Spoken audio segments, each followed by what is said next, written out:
Many Chinese MBA students enrolled in Sino-foreign joint MBA programs struggle to adapt facilitative teaching approaches such as case discussions, Socratic questioning, and peer-led debates due to their prior educational experiences rooted in teacher-centered rote-learning pedagogies.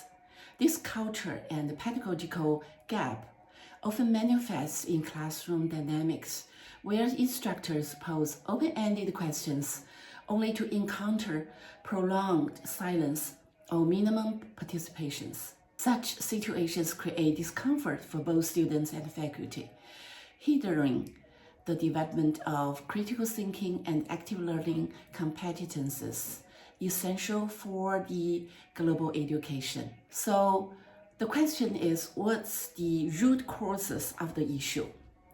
So from my observations and talk to the interviewees, the reason are first, educational conditioning.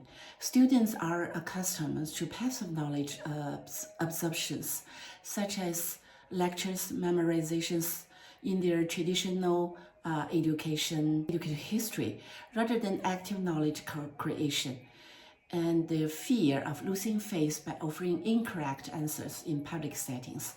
Second, maybe the misalignments of expectations. The facilitative approaches assume prior exposure to collaborative learning, which many Chinese students lack. The third may be the low-risk tolerance and familiarity with ambiguity and unstructured problem solving leads to hesitation in engaging with open-ended discussions. So any strategy or method for educator to bridge the gap? Of course, there are. So in the discussions and observations, it might be the strategy number one, the gradual scaffolding of participation, the low-stakes icebreakers. The faculties could start with small group discussions or anonymous polling tools to reduce anxiety of the students. Or they can structure frameworks to provide clear discussion templates such as SWOT analysis, pro and cons metrics to guide initial interactions. Or they can do the pre-class preparation to assign specific roles to ensure students arrive ready to contribute. Second, it can cultivate psychological safety to normalize mistakes, explicitly frame classroom debates as learning processes, not intelligence assessments. Module vulnerability, share anecdotes of professional failure to demonstrate the uncertainty is part of growth. Leverage peer networks to use the breakout rooms or WeChat groups for students to rehearse ideas before sharing them publicly.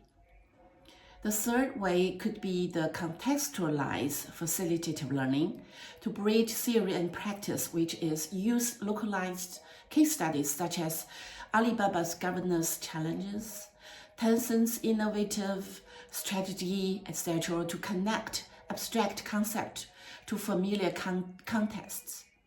Using games like the introduce competitive elements like team-based simulation and to incentivize engagement.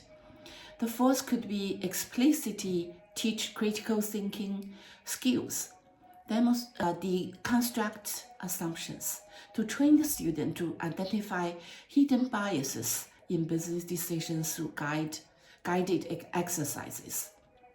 Socratic questioning drills to start with scripted dialogues such as, why might this strategy fail in Southeast Asia to build analytical muscle memory?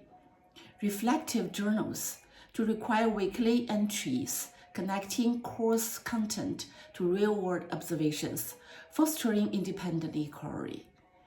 The fifth can be the leverage technology for asynchronous engagement. Pre-recorded video responses to allow students to submit discussion contributions via platforms such like Canvas to reduce on-the-spot pressure, or use AI-enhanced feedbacks. Use tools like ChatGPT or DeepSeek to simulate debate scenarios and provide low-judgment practice environments.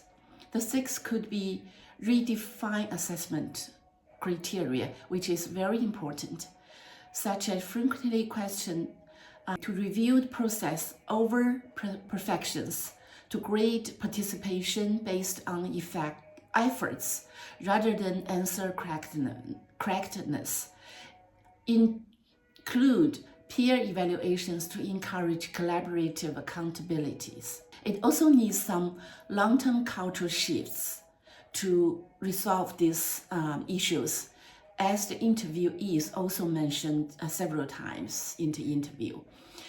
The first is they mentioned faculty training to equip instructors with cross-cultural pedagogical tools to navigate implicit power dynamics in multicultural classrooms. Also to add introduction course to integrate transitional modules such as Western classroom norms in student orientation programs, or to invite executives of business as guest speakers to co-teach sessions demonstrating the real-world value of facilitative skills such as the negotiation and ideation. By combining empathy for students' formative experiences with deliberate pedagogical scaffolding, educators can transform initial resistance into robust critical engagement, a cornerstone of global education excellence.